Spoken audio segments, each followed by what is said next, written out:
Between 1847 and 1852, three prominent plantation families in the Tennessee River Valley of northern Alabama suffered complete ruin through circumstances so disturbing that local newspapers refused to print the full accounts. 23 people died across these estates, some from fever, others from accidents that defied explanation, and several under conditions the county coroner described only as unnatural cessation of vital functions. The common thread binding these tragedies remained hidden in ledgers, letters, and testimonies that judges ordered sealed for over a century. At the center of every catastrophe stood one woman whose name appeared in ownership papers, household inventories, and eventually criminal proceedings, yet whose true story was deliberately obscured by families desperate to protect their reputations and a legal system unwilling to confront what her existence revealed about the foundations of Southern society.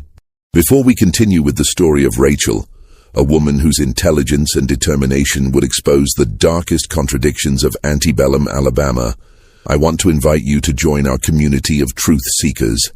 Subscribe to Liturgy of Fear and hit that notification bell so you never miss these hidden chapters of American history. And please leave a comment telling us what state or city you're listening from. We love knowing where our audience connects with these forgotten stories. Now let's discover what really happened in those plantation houses along the river. What began as a routine estate transaction in the spring of 1847 would set in motion a sequence of events that three families tried desperately to stop, even as they found themselves powerless against forces they themselves had created. Limestone County in northern Alabama had prospered through the 1840s on cotton cultivation, with the Tennessee River providing convenient transport to markets in New Orleans. Three families dominated the social landscape of the county's eastern townships.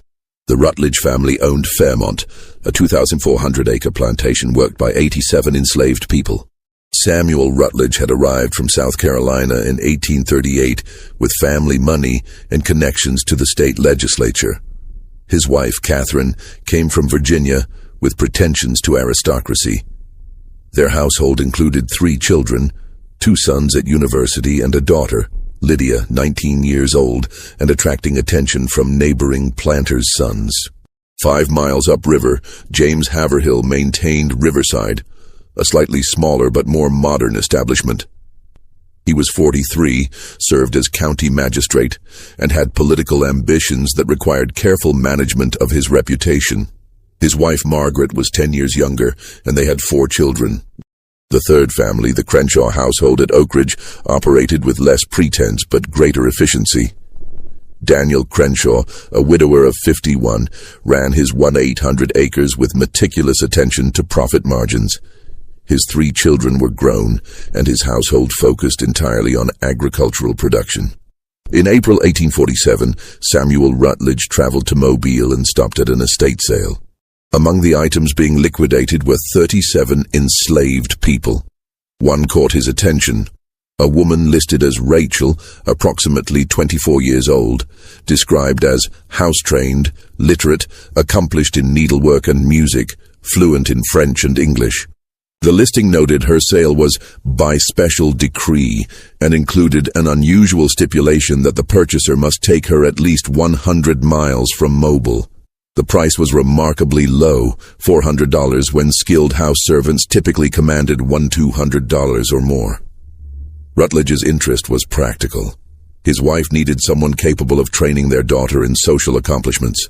A French-speaking, educated servant would address that need while serving as a status symbol.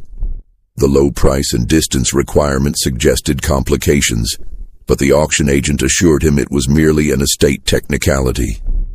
Rutledge purchased Rachel and arranged transport to Limestone County. When she arrived at Fairmont 3 weeks later, Catherine expressed satisfaction. Rachel was tall, light brown skin, and carried herself with unusual composure. She spoke with appropriate deference and demonstrated immediate competence. Catherine assigned her to work with Lydia, teaching French conversation and needlework refinement. For 6 weeks, everything proceeded smoothly.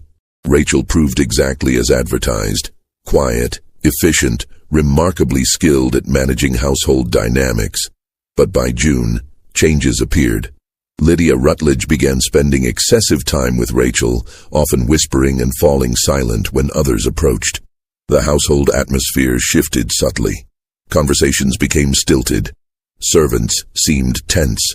What no one knew was that Rachel had begun asking careful questions about cotton prices, which planters paid debts promptly, which families had marriageable daughters, which sons gambled or drank. Each question seemed innocent in isolation, but Rachel was assembling a detailed map of power relationships in Limestone County. She observed that Samuel kept a ledger of substantial gambling debts in his study, that he had begun borrowing against future crops at unfavorable rates. She recognized that Catherine's refined manner concealed financial anxiety.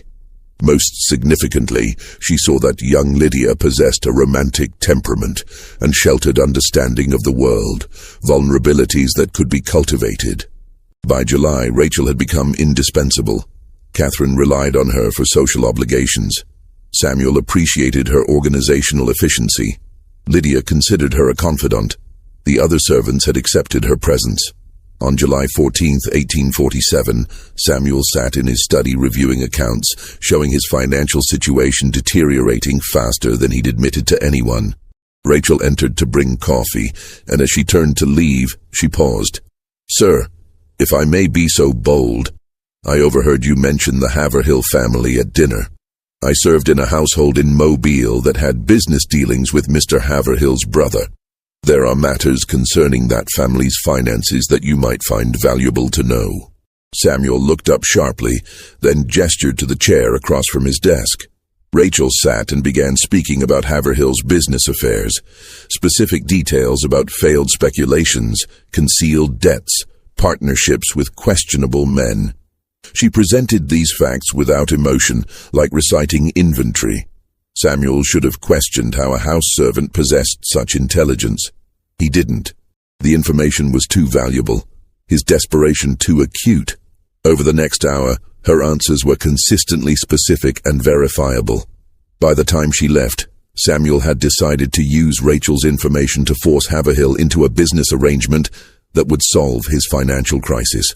What he didn't understand was that he had just made himself dependent on a woman who had spent 8 years methodically destroying the 3 families who owned her before the Rutledges, and who had been sold with a distance requirement because authorities in Mobile finally recognized the pattern but lacked legal grounds to do anything except force her removal. The storm that broke over Fairmont that night split the oak tree near the main house down the center. July 14, 1847, marked the beginning of a sequence of tragedies that would eventually require intervention by the state legislature and create legal precedents concerning the prosecution of enslaved people for crimes that existing law could barely conceptualize. Samuel Rutledge initiated his plan with confidence born of desperation. On July 22nd, he called upon Haverhill under pretense of discussing equipment investments. After formalities, Rutledge mentioned disturbing rumors about land speculations Haverhill had undertaken in 1845, including specific details that made clear his knowledge was precise. Haverhill's hands tightened on his chair. The information was accurate, and concerned matters he'd assured everyone had concluded without loss. If word spread that he'd acted dishonorably, his magistrate position would become untenable. Rutledge proposed a cotton factoring partnership with terms that would be mutually protective of both our interests and reputations. It was extortion, dressed as commerce. Haverhill understood immediately. After 30 minutes maintaining friendly pretense, they reached agreement. Haverhill would invest $3,000, solving Rutledge's debt crisis, and Rutledge would advocate for Haverhill's political aspirations. Rutledge left convinced he'd secured his family's future. He didn't question how Rachel obtained the information. Rachel received news of his success with quiet satisfaction, not mentioning that the intelligence came from entirely different sources. Months of careful listening among enslaved people who moved between plantations carrying news white families never imagined reached beyond their households. The other servants noticed Rachel's elevated position. The cook, Bess, watched with unease. "That woman ain't right," she told others. "I seen this before down in Mobile. Had a cousin worked for a French family there, told me about a woman like her. Said 3 families broke apart, people died, and nobody could prove nothing." The others dismissed Bess's concerns. Rachel had done nothing wrong. She'd simply earned the master's trust. What they didn't know was that Rachel had begun the second phase, involving young Lydia Rutledge. Throughout August, Rachel continued lessons with Lydia, but subtly introduced new topics. She spoke about limitations placed on women in Southern society, about injustices of a system treating both enslaved people and planter-class women as property to be managed by men. She described parallels between a slave who could be sold and a daughter who could be married off to settle debts. Lydia had never heard such talk.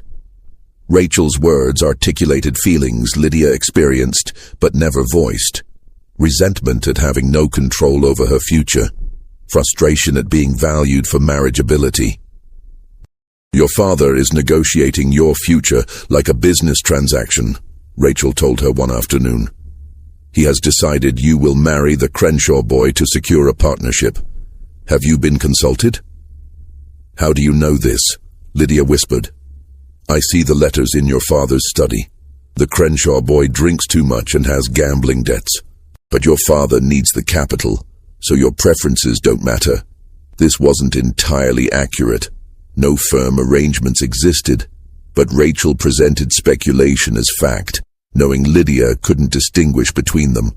"I don't love Thomas Crenshaw," Lydia said. "Love is not a consideration in these arrangements. You are inventory, Miss Lydia. Valuable inventory, but inventory nonetheless.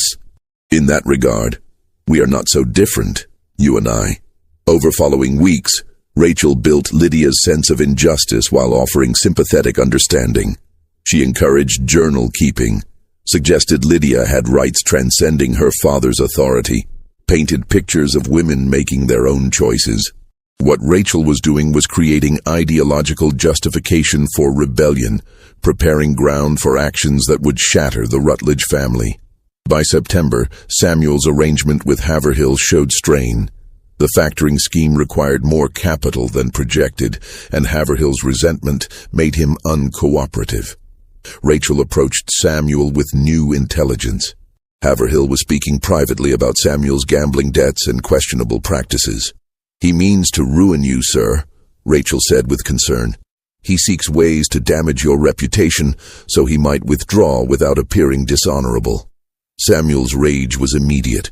He confronted Haverhill publicly at the Agricultural Society meeting. The confrontation became scandal, 2 prominent citizens descending into open warfare. Rachel had achieved exactly what she intended, conflict that would consume both families while she continued work with Lydia. On September 18, 1847, Lydia disappeared from Fairmont. She left a note about rejecting her father's plans and seeking a life of her own choosing. The note contained phrases Catherine immediately recognized as foreign to Lydia's voice, language about natural rights and female autonomy. The plantation erupted into chaos. Samuel organized searches. Catherine collapsed with nervous exhaustion. Every enslaved person was questioned, some beaten. Rachel expressed appropriate shock and grief, claiming no knowledge of Lydia's plans. She appeared genuinely distressed, weeping convincingly. The search continued 3 weeks. Notices appeared in newspapers. Rewards were offered. Haverhill spread rumors that Rutledge's poor household management had allowed his daughter to be corrupted by dangerous ideas. The truth was darker. Lydia hadn't left entirely of her own accord. Rachel had spent months preparing her psychologically, then arranged her departure through contacts in the clandestine network of free blacks and escaped slaves. Lydia believed she was asserting independence. In reality, she'd been manipulated into an action that would destroy her family's standing while achieving Rachel's objective. Chaos that would blind the Rutledges to broader developments. Because while they searched desperately, Rachel had begun cultivating her next target. She'd met Daniel Crenshaw at an August social event and impressed him with intelligence and bearing. Crenshaw, whose household lacked female presence, found himself drawn to acquiring a servant of Rachel's accomplishments. In late September, he approached Samuel with an offer to purchase her. Samuel, desperate for capital to fund the search and increasingly paranoid, agreed to the sale. Rachel was transferred to Oak Ridge for $900, more than twice what Samuel paid, representing significant profit when he desperately needed funds. Rachel departed Fairmont on October 3, 1847. Behind her, she left a family in ruins. Lydia missing, Samuel's arrangements collapsing, Catherine's health broken, the household's reputation destroyed. Bess stood at the kitchen door and made the sign against evil. "Lord, have mercy on the Crenshaw family," she whispered. "That woman carries destruction like a plague." She wasn't wrong. Rachel had already begun her work at Oak Ridge, and Daniel Crenshaw, who prided himself on practical sense and immunity to female manipulation, had no idea he'd just purchased the instrument of his own destruction. The October rains came early that year, isolating the plantations from each other. In that isolation, Rachel settled into her new home and began observing the Crenshaw family with the same clinical attention she'd brought to the Rutledges. She had destroyed one family. 2 more remained, and the most devastating phase had not yet begun. Daniel Crenshaw's Oak Ridge operated with austere efficiency. Since his wife's 1842 death, he'd stripped away social pretensions and focused on agricultural production and profit. His 3 children, Margaret, 23, William, 21, and Samuel, 19, had been raised with emphasis on practical skills and business acumen. Rachel recognized immediately that Oak Ridge presented different challenges. Daniel wasn't easily manipulated by refined accomplishments or feminine charm. He valued practical competence. His children, particularly Margaret, were better educated and more observant than Lydia Rutledge. Rachel adapted. She became indispensable through quiet efficiency rather than conspicuous skill. She managed accounts with meticulous accuracy, identified expense reductions, demonstrated understanding of agricultural economics. Within weeks, Daniel found himself consulting her on matters beyond household management, crop rotation, cotton market trends, equipment purchases. This troubled Margaret, who'd managed the household since her mother's death and resented displacement by a new servant. Margaret was intelligent and practical like her father, but she also possessed something others lacked: suspicion of Rachel's too perfect competence. "Father, do you not find it strange," Margaret said one November evening, "that this woman possesses education far exceeding what one would expect from someone sold at such low price?" The Rutledge catastrophe began shortly after they acquired her. Perhaps that is coincidence, but perhaps not. Daniel dismissed his daughter's concerns. The Rutledge catastrophe resulted from Samuel's poor business practices. "Rachel has been nothing but an asset. I'll not indulge in female hysteria about coincidences." Margaret said nothing further but began watching Rachel closely.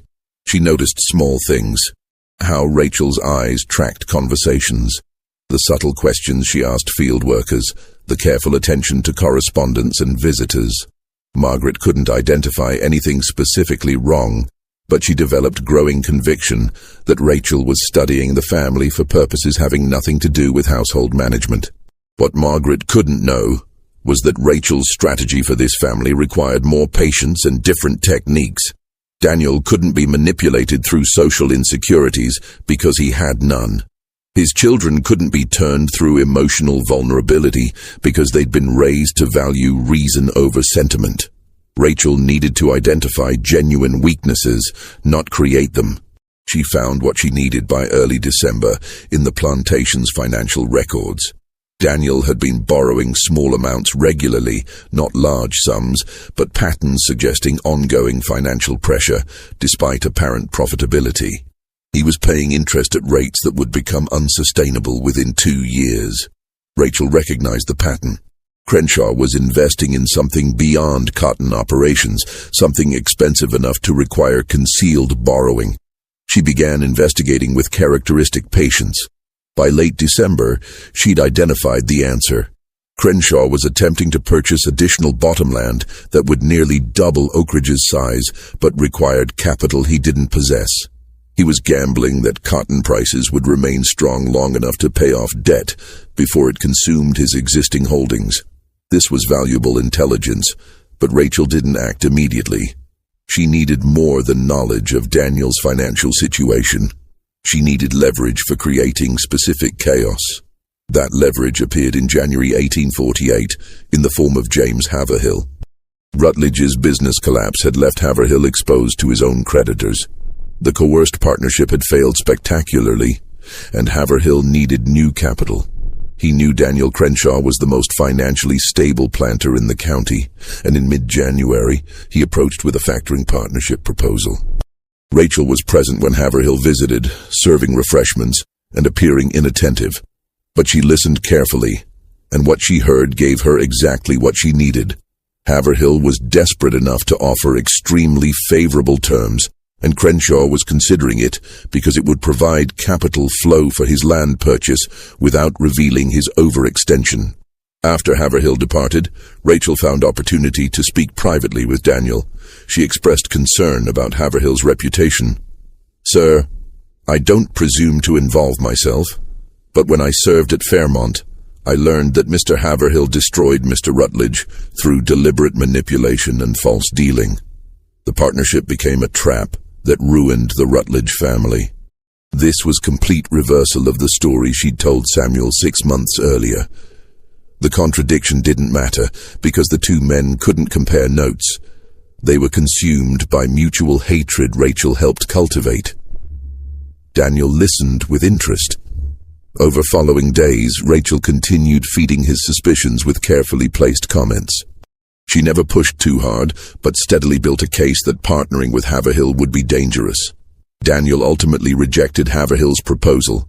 Haverhill departed convinced someone had poisoned Crenshaw against him, and his suspicions naturally fell on the Rutledge family. Rachel had now engineered three-way hostility between the county's most prominent families. But this was still preparation. The actual destruction she planned required one more element: exploitation of a secret none of them knew existed. The secret involved William Crenshaw and a relationship he'd been concealing for over a year. William had formed attachment to Anna Pritchard, daughter of an Athens shopkeeper. Far beneath the social station Daniel expected for his son's match. William planned to present the situation as established fact after quietly marrying the girl. Rachel learned of this through her network among enslaved people moving between town and countryside. By mid-February, she possessed complete intelligence. Meeting times, letter contents, plans for a March wedding. On February 19th, Rachel arranged for Daniel to discover his son's secret in the most damaging way. She ensured a letter from Anna to William was delivered when Daniel was present, and William was not. She made certain Daniel saw the letter, not through obvious action, but through creating circumstances making discovery seem accidental. Daniel's rage was immediate and comprehensive. That evening, when William returned, he confronted his father's fury. The argument was devastating. Daniel demanded William end the relationship. William revealed he'd already married Anna 2 weeks earlier. The girl was pregnant. The marriage was legal fact. Daniel responded by disinheriting his son and ordering him to leave immediately. William departed that night, expelled from his family and stripped of expected inheritance. Margaret and Samuel tried mediating, but their father was implacable. Rachel watched these events with satisfaction. The Crenshaw family was now fractured. Daniel's reputation for practical wisdom was damaged. The family's internal unity, its greatest strength, had been shattered. But Rachel wasn't finished. The Crenshaw family's destruction required external pressure exploiting the fractures she'd created. That pressure arrived in March 1848. A man named Josiah Fletcher appeared, claiming to represent New Orleans creditors holding notes on Crenshaw's concealed borrowing. Fletcher demanded immediate payment of $8,000, exceeding Crenshaw's liquid assets and requiring him to either sell land or reveal to his children he'd mortgaged their inheritance. Fletcher's arrival wasn't coincidence. Rachel had arranged it through her network, providing intelligence about Crenshaw's debts to people who could exploit it. Fletcher was exactly what he claimed, legitimate creditor representative. But the timing and aggressive collection had been orchestrated to maximize pressure on an already destabilized family. Daniel, facing financial ruin and family collapse simultaneously, made a catastrophic decision. He would pay the debt by selling a significant portion of his enslaved workforce, 20 people, including families who'd worked at Oak Ridge for over a decade.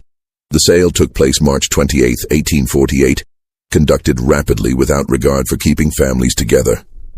The enslaved community watched families torn apart, parents separated from children. Rachel observed with no visible emotion.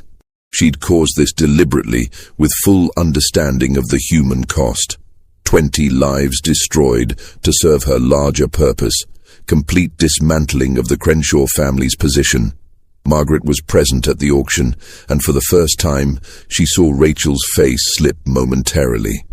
Not emotion, but calculation. Margaret recognized that Rachel had orchestrated everything. Her brother's expulsion, her father's financial crisis, the brutal auction. That evening, Margaret confronted Rachel directly. "You did this. My father's troubles, William's exposure, all of it. You arranged it somehow." Rachel met her gaze without flinching. "Miss Margaret, I'm a piece of property. I have no power to arrange anything. Your family's troubles come from your father's decisions and your brother's deceptions.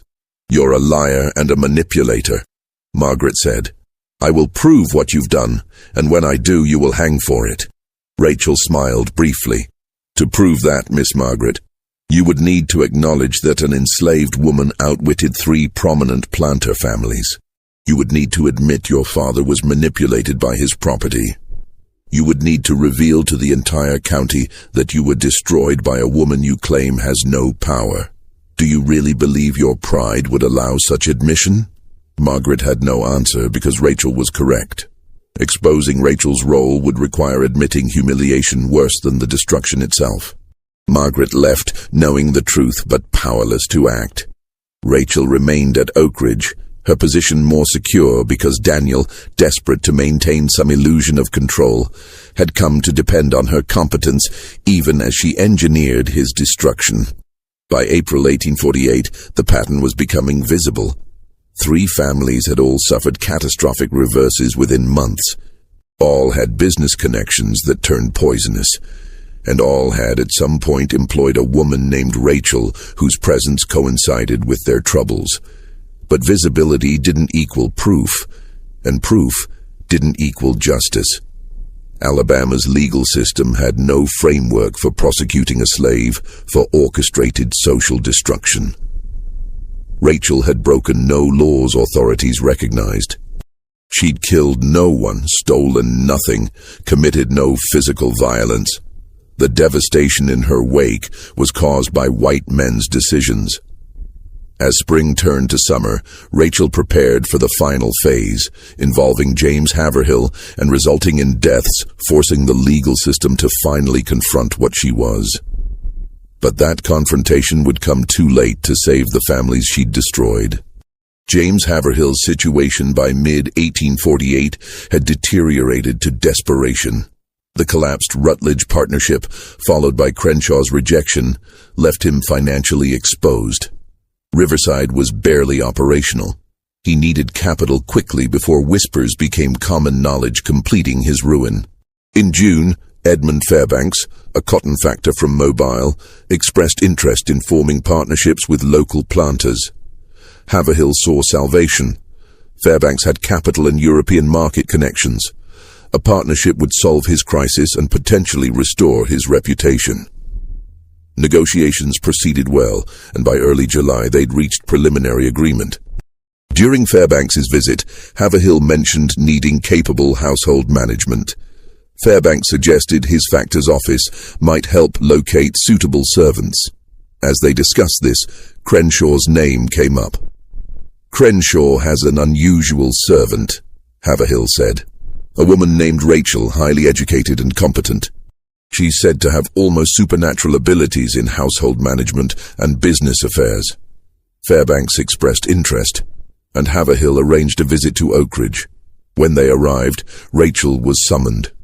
She performed exactly as expected, answering questions about cotton markets with sophisticated understanding, displaying fluency in French and impressive mathematical skills. What happened next took place in a private conversation between Fairbanks and Rachel with no witnesses. According to Fairbanks's later testimony, Rachel requested a few minutes on a delicate business matter. She revealed details about Haverhill's financial situation far beyond what he'd disclosed. The full extent of debts, weakness of collateral, and information suggesting he'd systematically defrauded previous partners.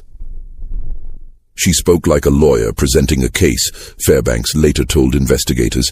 She had specific facts, dates, amounts. She told me Haverhill was trying to trap me in a partnership, making me responsible for his debts while he extracted my capital. She said she was telling me this because she recognized I was an honest businessman being deceived. Fairbanks, shaken, demanded Haverhill provide documentation refuting Rachel's claims. Haverhill couldn't, because the claims, while exaggerated, were rooted in enough truth that complete refutation was impossible. The partnership collapsed immediately. Word soon spread that James Haverhill was a man to avoid. Haverhill's rage when he learned Rachel sabotaged his last chance was volcanic. He confronted Crenshaw, demanding the woman be punished. Crenshaw, who had his own reasons to be wary but couldn't admit being manipulated by his property, defended her actions. The argument became public spectacle. Both men said things that couldn't be unsaid. By the time they separated, any cooperation possibility was permanently destroyed. Rachel had now orchestrated complete hostility between three powerful families. But she'd also drawn direct attention to herself as an actor rather than peripheral presence. Margaret Crenshaw's suspicions were now shared by others. Haverhill began making inquiries about Rachel's history, tracing her previous ownership back to Mobile. What he discovered was disturbing. Rachel had been owned by French Creole planter Louis Delacroix, but circumstances of that ownership were wrapped in rumors and sealed legal proceedings. Haverhill learned Delacroix's family had been destroyed by business failures and personal tragedies between 1843 and 1846. Before Delacroix, Rachel had been owned by the Beaumont merchant family, which also suffered catastrophic losses. Before the Beaumonts, records showed ownership by the Robichaud plantation family in southern Louisiana, ruined by events in the early 1840s. The pattern was clear. Every family owning Rachel suffered complete destruction within 2 to 3 years.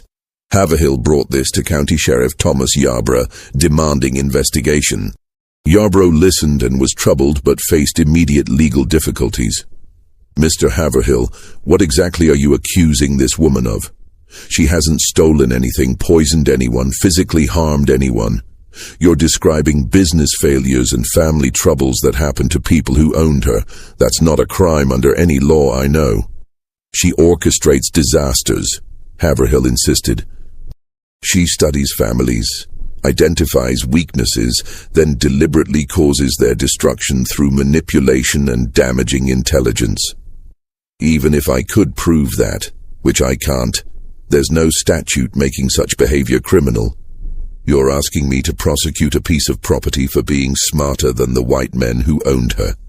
This was the fundamental legal problem that would plague all subsequent attempts to address Rachel's actions. The law recognized slaves as property without agency. It could punish physical crimes, but had no framework for addressing sophisticated psychological manipulation. Frustrated, Haverhill took different approach. In August 1848, he offered to purchase Rachel from Crenshaw for $2,500, a substantial sum indicating his obsession with controlling or destroying her. Crenshaw refused. Haverhill then attempted to have Rachel forcibly seized on grounds she was dangerous property threatening public safety. He presented a petition signed by himself and several planters, requesting the court order Rachel's removal from Limestone County. Judge Horace Pemberton reviewed and denied it on grounds no specific crimes or threats could be documented. Gentlemen, Judge Pemberton said, you are essentially asking me to banish a slave because she is intelligent. and because families who owned her made poor business decisions. If intelligence in slaves is grounds for removal, we would need to banish half the skilled workers in this county. This legal defeat pushed Haverhill toward catastrophic actions. If Law wouldn't address Rachel, he would take matters into his own hands. In September 1848, he arranged for 4 men to travel to Oak Ridge and forcibly abduct Rachel for transport to Texas, where her history wouldn't be known. The abduction attempt occurred September 14th night. The 4 men approached Oak Ridge intending to seize Rachel from servants' quarters. What they didn't know was that Rachel had anticipated exactly such an attempt. The enslaved community had been warned. When the men arrived, they found not an undefended servant, but coordinated response from field workers armed with farming implements. The confrontation was brief but violent. 2 would-be abductors were seriously injured. The others fled. Daniel Crenshaw appeared with a shotgun and ordered the men off his property. Afterward, Haverhill's involvement became known through testimony from one injured man who confessed hoping for medical treatment. Haverhill was arrested and charged with attempted theft of property, specifically attempted theft of Crenshaw's slave. The irony was brutal. Haverhill, trying to protect the county from what he saw as dangerous threat, now faced criminal charges. Rachel, who'd orchestrated much chaos, was legally the victim. But Rachel wasn't content with this outcome. The abduction attempt had given her an opportunity she'd been waiting for. Because what no one understood yet was that Rachel had deliberately provoked Haverhill into attempting the abduction, had ensured it would fail, leaving him criminally exposed, and had positioned herself to complete the destruction of all 3 families in a final sequence beginning in October 1848. The mechanism involved something growing in the background. Genuine affection between herself and Samuel Crenshaw, Daniel's youngest son. Samuel was 19, idealistic, and unlike his father or siblings, he'd come to see Rachel not as property, but as a person of remarkable intellect trapped in an unjust system. Over months, Rachel had cultivated this sympathy, encouraging Samuel's nascent doubts about slavery while presenting herself as a tragic figure deserving freedom. Samuel was falling in love with Rachel, and she knew it. She'd encouraged his affection carefully, never crossing boundaries, triggering his father's intervention, but building emotional attachment she could exploit when the time came. That time arrived in late October, when she told Samuel that Haverhill's associates were planning another abduction attempt, this time intending to kill her to prevent testimony in Haverhill's trial. This was a lie. No such plan existed, but Samuel believed it. Rachel told him the only way she could be safe was if she were free and far from Alabama. She suggested that if someone helped her escape to a free state, she could build a new life where her intelligence would be valued rather than feared. Samuel, driven by love and idealism, agreed to help. He began making arrangements to transport Rachel north through anti-slavery sympathizers. He gathered supplies, planned routes, prepared to accompany her. He was committing crimes, theft of his father's property, conspiracy to violate fugitive slave laws, but he justified these through love and moral conviction. Rachel allowed these preparations to proceed exactly to the point she desired. Then, on November 3rd, 1848, she betrayed Samuel completely. She informed Daniel of his son's plans, presenting herself as a loyal servant who'd uncovered a plot that would destroy the family's remaining honor. She provided Daniel with letters Samuel had written, forged documents, detailed evidence of his intended crimes. Her betrayal was thorough and devastating. Daniel confronted Samuel that evening. The younger man confessed everything: his love for Rachel, his moral objections to slavery, his escape plans. He pleaded with his father to free Rachel and allow them to leave Alabama together. Daniel's response was to have Samuel committed to a private asylum near Tuscaloosa, on grounds his son had become mentally unstable. Then, finally recognizing Rachel as the threat Margaret had warned about, Daniel arranged for her immediate sale to a slave trader who would transport her to deep South cotton districts. The sale took place November 8th. Rachel was chained and placed in a coffle with 15 others being transported to Mississippi. As she departed Oak Ridge, she looked back at the Crenshaw family. Daniel, rigid with fury, Margaret vindicated but devastated by her brother's commitment, the enslaved community watching in silence. Rachel spoke one sentence before the wagon carried her away. "Everything I did, you made necessary." For a moment it seemed Rachel's reign had finally ended. She was gone. The families she'd targeted were broken but surviving, and the legal system had found a solution, removing the threat without confronting uncomfortable questions. But this wasn't the end, because Rachel had left behind one final mechanism that would trigger in her absence, resulting in deaths that couldn't be dismissed as accidents. Deaths finally forcing Alabama's legal system to acknowledge what she was. Just when we thought we'd seen the full extent of Rachel's capabilities, the horror in Limestone County intensifies. If this story is giving you chills, share this video with a friend who loves dark mysteries, hit that like button to support our content, and don't forget to subscribe to never miss stories like this. Let's discover together what happens next. The first death occurred November 23, 1848, exactly 15 days after Rachel's departure. James Haverhill was found dead in his study at Riverside, apparent victim of self-inflicted gunshot. Circumstances suggested suicide. Haverhill was alone when the shot fired. The weapon was his own pistol, and he'd left a note expressing despair over his impending trial and financial collapse. Margaret Haverhill immediately challenged the suicide explanation. She insisted James would never have taken his own life. She pointed out he'd been working on legal defense strategies and expressed confidence in acquittal days before. The wound placement, shot to right temple from a left-handed man, struck her as suspicious.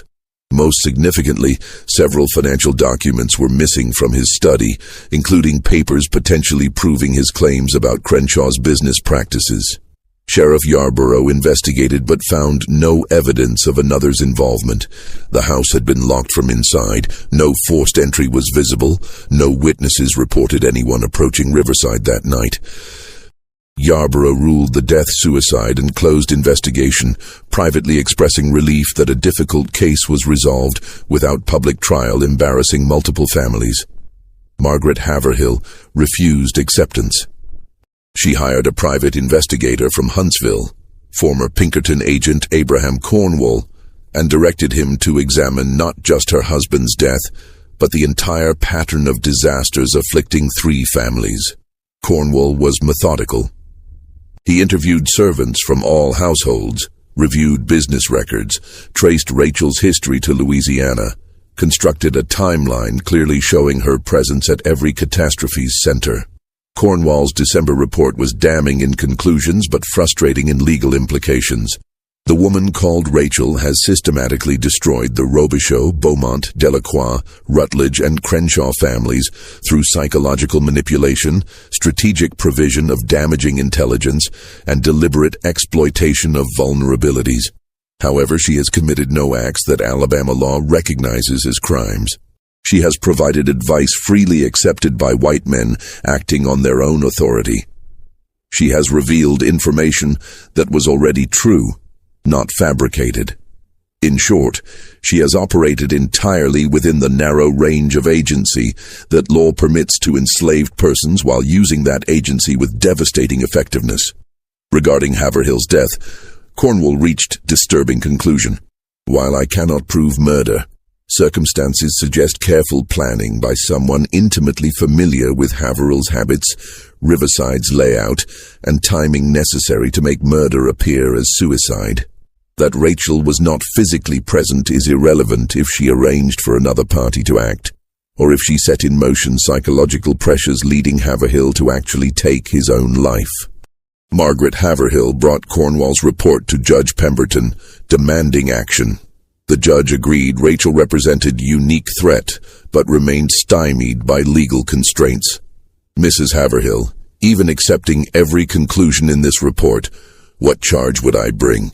She was in Mississippi when your husband died. I would need evidence of specific communications planning the act. The law has no category for what this woman has done. While Margaret Haverhill fought her legal battle, the Crenshaw family struggled with crisis. Samuel remained confined to the asylum, where doctors reported he'd become withdrawn and uncommunicative. Daniel visited once in December and was disturbed to find his son apparently broken, sitting silently, responding with single words, showing no interest in anything. Margaret Crenshaw, who'd warned her father from the beginning, watched her family's disintegration with bitter vindication. She joined forces with Margaret Haverhill in petitioning the state legislature to create new statutes addressing crimes of psychological manipulation by enslaved persons. The petition gained some support, but encountered significant opposition from planters recognizing dangerous implications. If law acknowledged enslaved people could commit crimes through intelligence rather than physical action, it implicitly acknowledged their agency and rationality, qualities the entire slavery system depended on denying. This debate was ongoing when the second death occurred. On January 17, 1849, Daniel Crenshaw was found dead in the cotton gin house at Oak Ridge. The machinery had apparently activated while he was inside conducting maintenance, crushing him.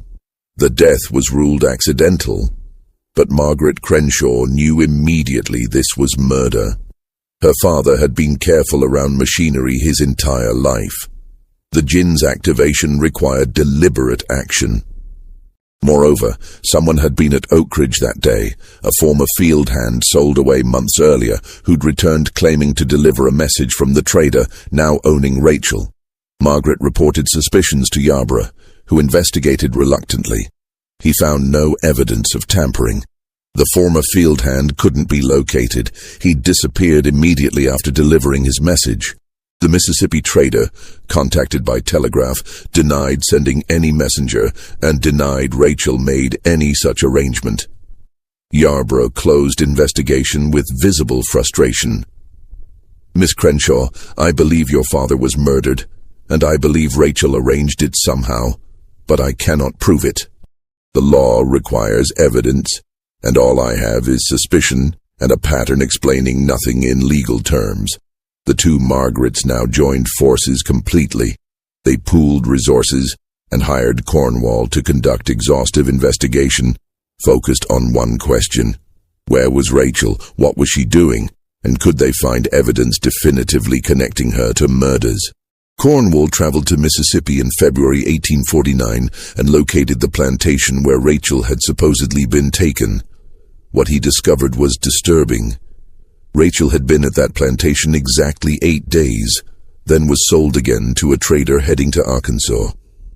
Cornwall tracked her through 3 more transactions over 4 months, always arriving weeks after she'd departed.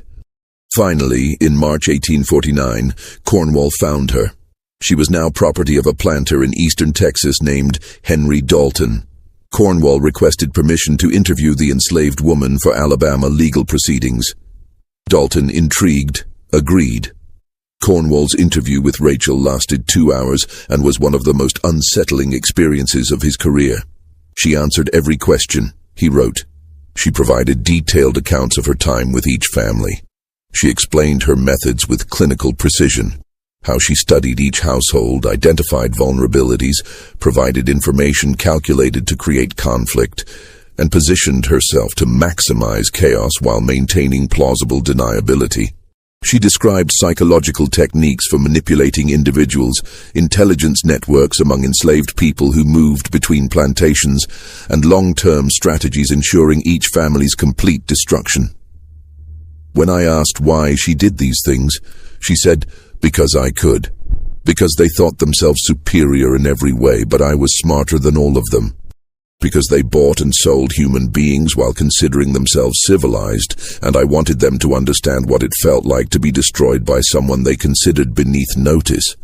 Because slavery makes us enemies, and in that war I chose to fight with the only weapons available to me." I asked if she arranged the deaths. She smiled and said, "Mr. Cornwall, I was hundreds of miles away when both men died. I sent no messages, gave no instructions, took no actions that could be considered criminal. If those men died, Perhaps it was through consequences of their own actions, or perhaps the people they enslaved found their own reasons to seek justice. You cannot prove I did anything, because under your law, I can do nothing. I am property. Property has no agency. Property cannot commit crimes. Your legal system created this situation, and now you must live with it. Cornwall asked Dalton to place Rachel under guard while he returned to Alabama. Dalton refused, pointing out no charges had been filed, and Rachel was his legally purchased property. Cornwall returned to Alabama in April 1849 with his report, but no prisoner.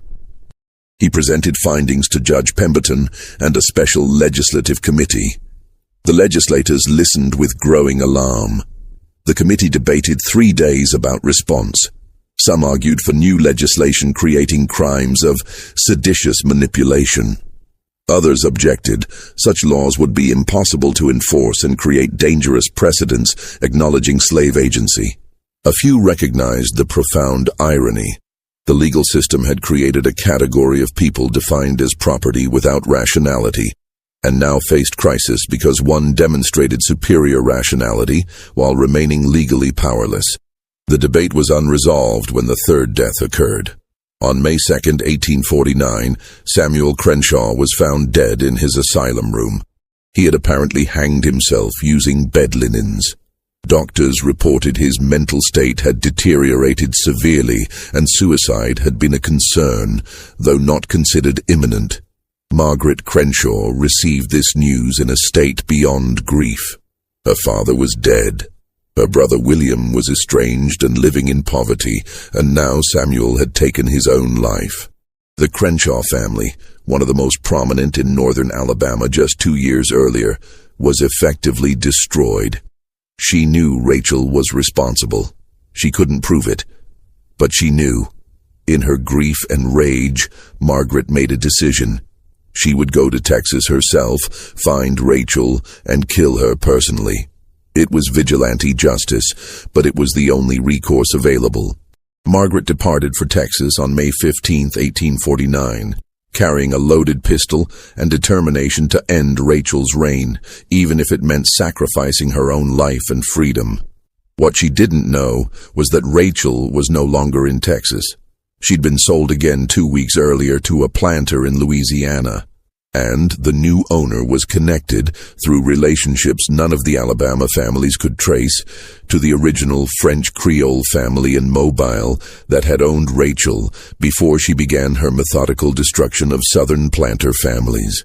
Margaret arrived in eastern Texas in early June, after a difficult 3-week journey.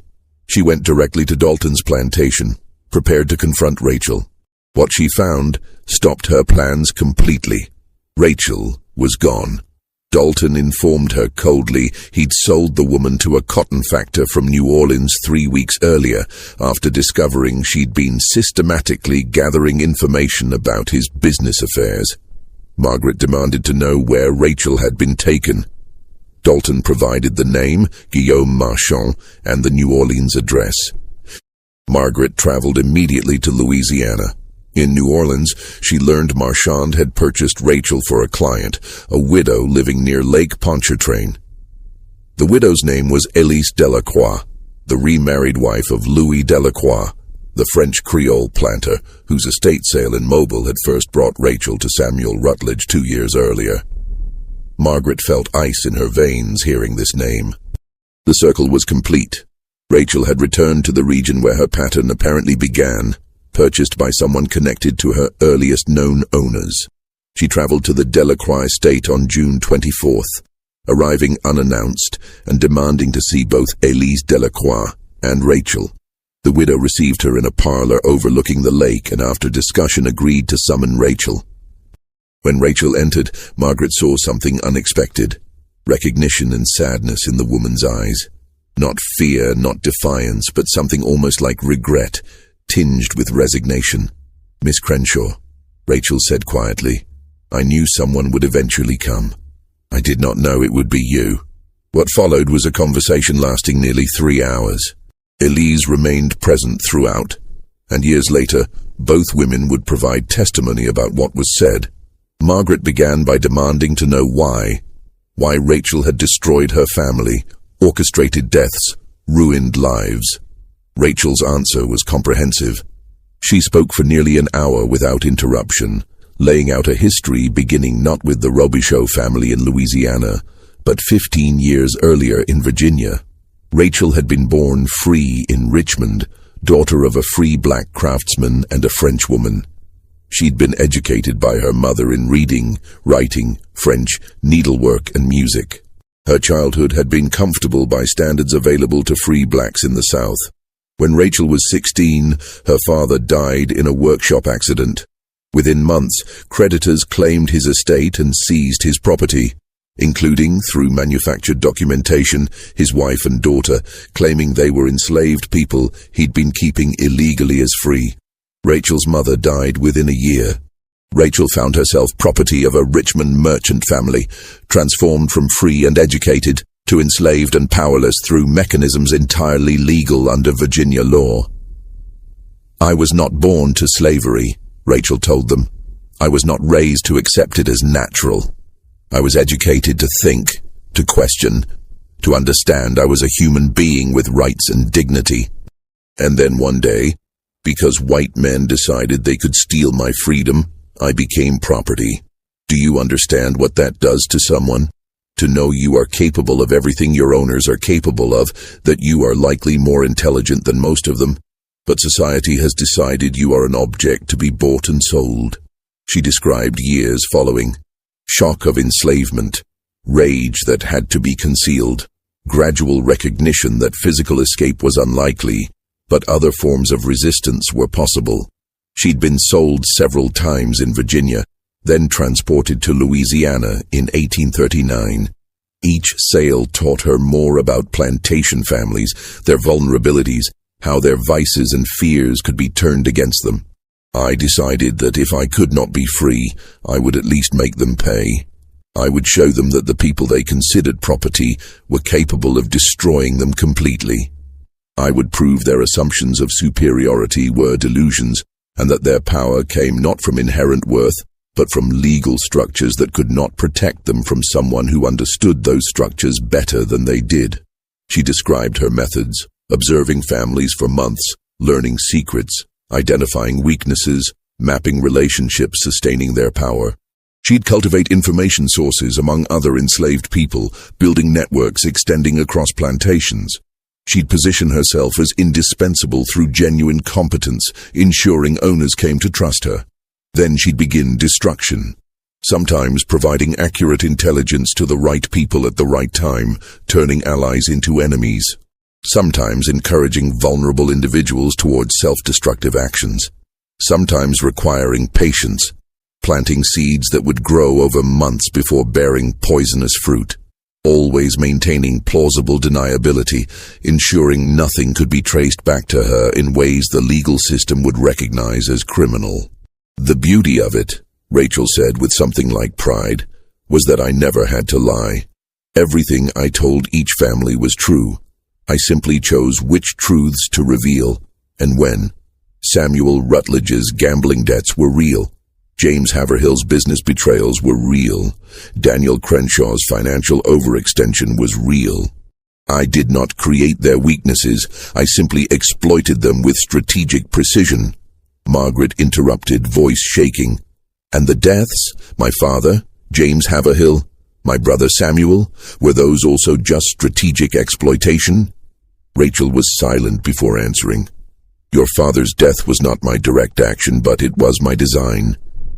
I arranged for information to reach certain people who had their own reasons to want him dead, debts he had not paid, promises he had broken. I ensured his movements were predictable and the gin house would be unguarded at a particular time. Someone acted on that information, I do not know who. Haverhill was similar. I never instructed anyone to kill him, but I ensured his despair was complete, that he saw no path forward, and that certain individuals knew he possessed documents threatening them. Whether he killed himself or was killed by another, the outcome was what I intended. Your brother." Rachel's voice softened. "Samuel was different. I did not intend his death. I broke him emotionally to protect myself from his foolish rescue attempt. But I did not mean for him to die. That was regrettable. The word regrettable sent Margaret into fury. She pulled the pistol from her traveling bag, aiming it at Rachel, demanding Elise leave the room so justice could be done. Neither woman moved. Rachel looked at Margaret with steady eyes. "You will not shoot me, Miss Crenshaw, because if you do, you will never know the rest of the story, and you will never understand why Madame Delacroix purchased me specifically to hear my confession." Margaret kept the pistol trained but demanded explanation. Elise provided it. "My first husband, Louis Delacroix, was destroyed by this woman's actions between 1843 and 1846, Elise said quietly. "His business failed, his health collapsed, and he died believing himself cursed. When I learned she was being sold through New Orleans, I arranged to purchase her through my factor. I brought her here not to continue exploiting her labor, but to hear the full account of her actions. She has spent the past 3 weeks writing a confession, not a legal confession, but complete documentation of her methods, her philosophy, and her justification." Elise crossed to a desk and retrieved thick papers, perhaps 80 pages covered in neat handwriting. "This document is extraordinary, Miss Crenshaw. It is meticulous account of how an enslaved woman systematically destroyed 6 prominent Southern families over a decade. It is also devastating critique of slavery from someone who experienced both freedom and bondage, who possesses education equal to any scholar, and who used those gifts to wage war against the system that enslaved her." Margaret lowered her pistol slightly. "Why would you want such a document?" "Because I needed to understand," Elise said. "My husband was not cruel by our society's standards, yet this woman destroyed him. I needed to know whether he deserved it, whether there was moral logic to her revenge, or whether she was simply a destroyer who enjoyed causing pain." "And what did you conclude?" Elise looked at Rachel. "I concluded that slavery creates women like Rachel, and then acts surprised when they use the only weapons available to them. I concluded that a system reducing intelligent human beings to property should expect those human beings to resist in whatever ways they can. I concluded my husband's destruction was not random cruelty, but calculated warfare by an enemy he never acknowledged as human enough to be dangerous. That does not excuse what she did," Margaret said. "It does not bring back my father or my brothers." "No," Elise agreed. "Nothing can do that. But perhaps understanding can prevent future Rachels from being created." Rachel spoke again. "Miss Crenshaw, you came here to kill me. I will not stop you if you choose, but I ask you to consider, if you kill me, you prove the system works, that white people can destroy black people who threaten them. If you let me live, you prove something more disturbing, that you cannot stop someone like me, that your legal systems are vulnerable to intelligence they refuse to acknowledge, and that slavery contains within itself the seeds of its own destruction." Margaret stood with the pistol, facing the woman who destroyed her family, and recognized she was confronting something larger than personal revenge. Rachel was not just an individual criminal. She was demonstration of fundamental instability in the entire social order. She'd proven enslaved people could be more intelligent than their owners, could manipulate the supposedly superior white race, could exact revenge that no law could prevent. Killing her would solve nothing. The knowledge she possessed, the methods she'd developed, the confession she'd written, these would not die with her. And there would be other Rachels, other intelligent enslaved people, driven to resistance by the unbearable contradiction of being treated as property while possessing full range of human capacities. Margaret lowered the pistol completely. "I will not kill you, but neither will I leave you unpunished. I will take your confession to the Alabama legislature and to newspapers throughout the South. I will make certain every slaveholder in America knows what you have done and how you did it." Rachel met her gaze steadily. "That is your right, Miss Crenshaw, but consider, if you publicize my methods, you also publicize my humanity, my intelligence, and my moral critique of the system that enslaved me. You prove we are not the childlike innocents or savage brutes your society claims. You demonstrate we are fully human, capable of sophisticated thought and strategic action. That proof may be more dangerous to slavery than any violence I could commit." The confrontation ended there. Margaret took custody of Rachel's confession. Rachel remained at the Delacroix estate, her future uncertain. Margaret returned to Alabama with the confession and began the process of bringing it to official attention. The Alabama legislature created new statutes in 1850, addressing crimes by enslaved people involving psychological manipulation. But these laws were vague, difficult to enforce, and ultimately ineffective. They acknowledged the problem Rachel represented without solving it, because the fundamental contradiction remained. Admitting enslaved people could commit sophisticated crimes required acknowledging their intelligence and agency, which undermined slavery's entire ideological foundation. Rachel herself disappeared from historical records after 1850. Whether she remained with Elise, was sold again, escaped to freedom, or died, none can be determined from available documents. She vanished into the anonymity of the enslaved population, her specific fate unknown, but her impact lasting. For the families Rachel destroyed, no legal resolution could repair the damage. Samuel Rutledge never recovered from his collapse and died in 1853. Lydia was eventually located in Ohio in 1851, living under an assumed name and refusing to return to Alabama. Margaret Haverhill remarried in 1852 and attempted to rebuild her life far from Limestone County. Margaret Crenshaw never married. She devoted remaining years to managing what was left of the estate and to private obsession with documenting what Rachel had done. In 1867, after the war ended slavery, Margaret wrote in her journal, "I have spent 18 years trying to comprehend that woman. I understand her methods now and her motivation. What I cannot reconcile is that I find myself almost admiring her, even as I hate her for what she did to my family. She was an enemy of great intelligence and determination, and she won our war completely." Margaret died in 1871, leaving behind boxes of documents related to Rachel's case.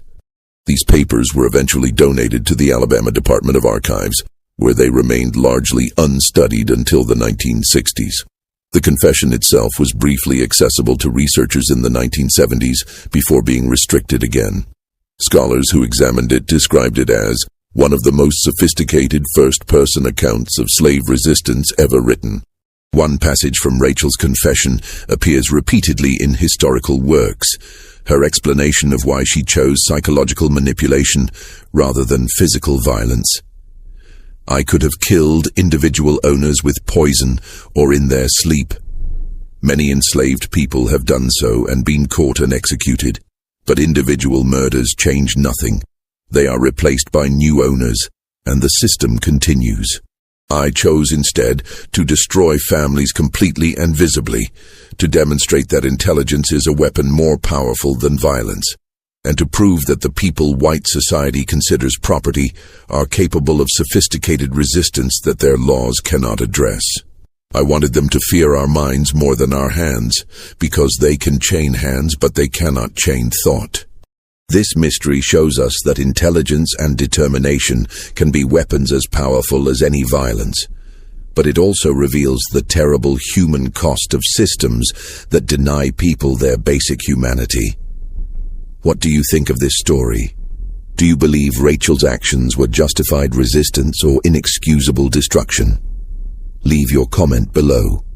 If you enjoyed this tale and want more hidden chapters of American history like this, subscribe, hit the notification bell, and share with someone who loves mysteries that challenge our understanding of the past. See you in the next video.